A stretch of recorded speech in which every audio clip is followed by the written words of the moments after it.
केंद्रीय गृह मंत्री अमित शाह कल पटना में एक बड़ी जनसभा को संबोधित करने के लिए पहुंचे हुए थे। पिछड़ा और अति पिछड़ा महासम्मेलन को संबोधित करते हुए एक साथ उन्होंने कांग्रेस और आरजेडी पर हमला भी बोला। अमित शाह ने कहा, सोनिया गांधी अपने बेटे राहुल गांधी को प्रधानमंत्री बनाना चाहती है, लालू यादव अपने बेटे को मुख्यमंत्री बनाना चाहते हैं। उन्होंने कहा कि इन दोनों को केवल अपने परिवार की चिंता है, क्योंकि दोनों ही परिवारवादी पार्टियां हैं। लालू जी यहाँ पर गरीबों की जमीन हथियाने का काम कर सकते हैं। गरीब का अगर कोई भला कर सकता है तो वो केवल और केवल नरेंद्र मोदी जी हैं, और बीजेपी की सरकार आपका भला कर सकती है। लालू यादव पिछड़ा और अति पिछड़ा को लेकर यहाँ आवाज उठाते हैं। यहाँ पर उन्होंने ये भी कहा है और कहा कि अमित शाह के बयान पर, लेकिन इसके बाद सियासत जो है गरमा गई। लेकिन उससे पहले आपको सुनवाएंगे कि अमित शाह ने क्या कहा।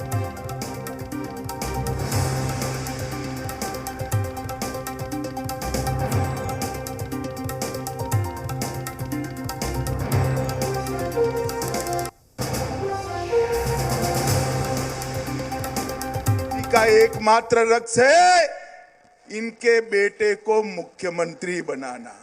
मुझे बताओ, जो आप अपने बेटे बेटियों को प्रधानमंत्री मुख्यमंत्री बनाना चाहते हो, वो आपके बेटे बेटियों का भला कर सकते हैं क्या?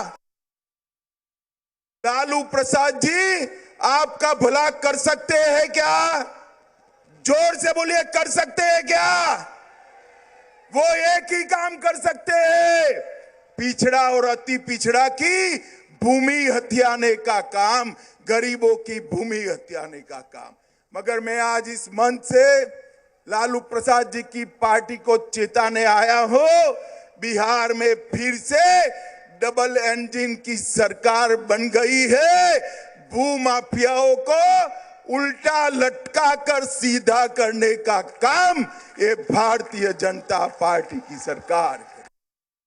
आप जिस तरह से लोगों के बीच भ्रम फैलाते हैं, वो स्पष्टता लोगों को भी पता है कि भारतीय जनता पार्टी जनता दल यू शोषितों, वंचितों, पीड़ितों, पिछड़ों, अति पिछड़ों के हक और अधिकार के प्रति कभी चिंतित नहीं रही। जब हम आरक्षण की व्यवस्था देने जा रहे थे और जब इस पर माननीय न्यायालय के द्वारा रोक लगाई गई थी, तो भारतीय जनता पार्टी के कार्यालयों में मिठाइयां बटी थी। ये कौन सी इंडिया अलायंस में जो पार्टियां हैं, परिवारवाद और वंशवाद की पोषक है। परिवारजनों को कितना लाभ मिल सके, यही इनकी प्राथमिकता में शामिल रहता है। सोनिया गांधी जी की महत्वाकांक्षा रहती है कि उनके पुत्र को प्रधानमंत्री बनने का मौका मिले। लालू प्रसाद यादव जी चाहते हैं कि उनके सुपुत्र सूबे के मुख्यमंत्री बने। किसी को जनता से मतलब नहीं है। पिछड़ा अति पिछड़ा समाज के विषय में अगर पूछा जाए तो सिर्फ उनके हितैषी होने का इनकी तरफ से ढोंग किया जाता है, लेकिन वास्तविकता यही है कि जब भी इनको मौका मिला, पिछड़ा अति पिछड़ा समाज का राजनीतिक और सामाजिक शोषण ही हुआ है।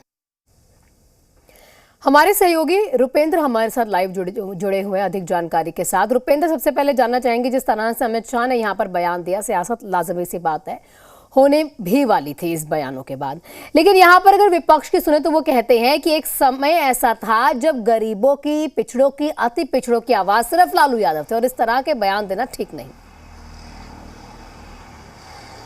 देखिए, प्रत्येक पार्टियां हैं वो अपने हिसाब से बात करती हैं। साफ तौर पर वो कुछ अच्छे काम की रहती हैं, उन चीज़ों को कहती हैं। साफ तौर पर हर पार्टियां जो होती हैं दूसरी पार्टियों को कहीं ना कहीं किसी न किसी मुद्दे पर घेरने का प्रयास करती हैं। लोकसभा का चुनाव है और लोकसभा के चुनाव को लेकर अमित शाह उससे पहले, माने चुनाव की घोषणा होने से पहले अमित शाह जी देश के गृह मंत्री हैं, वो पहुंचे हुए थे और उन्होंने साफ तौर पर कांग्रेस पार्टी और सोनिया गांधी, राहुल गांधी और प्रियंका वाड्रा पर निशाना साधा और उन्होंने साफ तौर पर कहा कि अपने बेटे बेटियों को प्रधानमंत्री बनाने में।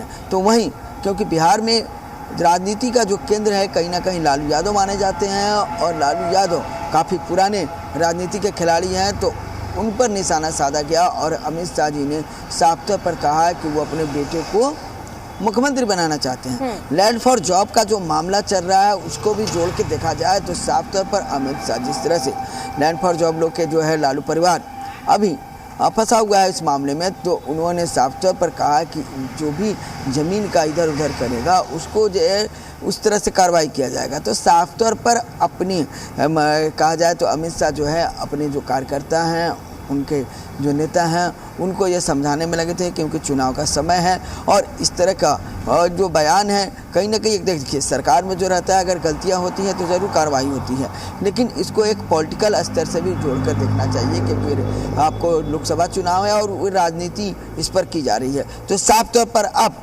जिस तरह से केंद्रीय गृह मंत्री अमित शाह का बयान आता है, उसके बाद जिस तरह से विपक्ष ने कहा है कि लालू यादव एक समय जो है गरीबों का ही ख्याल रखा करते थे, तो वो समय जो था लालू यादव का था, उस समय सत्ता में लालू यादव थे और उनको जो लगा वो अपने काम को किए। तो साफ तौर पर कहा जा सकता है कि बयानों को देखा जाए तो राजनीतिक तौर पर यह बयान दिए गए हैं और ख़ास तौर पर जो है देखना यह है कि राजनीतिक लाभ इसका किसको मिलता है। लेकिन रुपेंद्र, जिस तरह से ठीक है यहाँ पर अमित शाह ने तो अपना बयान दिया कि अपने दोनों बेटे हैं, जिस तरह से कांग्रेस अगर बात करें राहुल गांधी की और अगर आरजेडी बात करें तेजस्वी यादव की, उनको कहीं ना कहीं सेट करना चाहते हैं, इस तरह के बयान जो अमित शाह ने दिए। लेकिन सवाल यहाँ पर यह भी आ जाता है रुपेंद्र, क्योंकि विपक्ष ऐसा कह भी रहा है कि बीजेपी की जो है बहुत समय से बिहार में सत्ता में रही है, कुछ ही ऐसा समय रहता है, मैं आप ये देख लीजिए 17 महीने का समय बीच में रहा कि यहाँ पर आरजेडी ने यहाँ सरकार बनाई, कि लंबे समय से देखा जाए तो बीजेपी गठबंधन के साथ यहाँ पर सरकार रही है, लेकिन विकास अगर बात करें तो वो मुद्दा यहाँ पर विपक्ष जरूर लेकर आता है कि नहीं हो पाया बिहार में।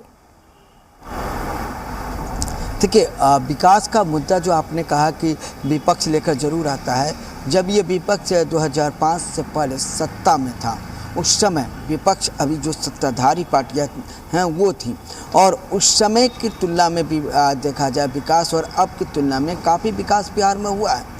और उस समय क्या स्थिति थी तमाम लोग जानते हैं, लेकिन जब सत्ता पक्ष या विपक्ष में जो लोग रहते हैं, अभी जो सत्ता पक्ष में हैं वो जो है अपने हिसाब से बात करेंगे, जब सत्ता पक्ष में विपक्ष रहेगा तो वो अपने हिसाब से देखिए चश्मा आँख वही रहता है, चश्मा जो है वो बदल जाता है, क्योंकि जब विपक्ष में रहते हैं तो विपक्ष के चश्मे से देखा जाता है, सत्ता पक्ष में रह जाता है तो सत्ता पक्ष के चश्मे से देखा जाता है। और जहाँ तक आरजेडी की बात है तो आरजेडी सरकार बनाने में 3 बार साथ में आई नीतीश कुमार की। साफ तौर पर देखा जाए एक बार जो है बाहर से समर्थन दिया 2013 में, 2015 में सरकार में आई, फिर देखा जाए तो 2017 में जो है ये गठबंधन टूटा और फिर 17 महीने के लिए गठबंधन हुआ। तो इस तरह से देखा जाए कि 3 बार नीतीश कुमार जी को जो है आरजेडी ने समर्थन दिया, जिसमें 1 बार बाहर से समर्थन था, 2 बार सरकार में रहा था। तो कहीं ना कहीं जो विकास के हैं तमाम लोग विकास करते हैं, तो चीज़ें ये हैं कि अब जो है आरजेडी हो कांग्रेस हो ये तमाम लोग कह रहे हैं कि विकास नहीं हुआ है।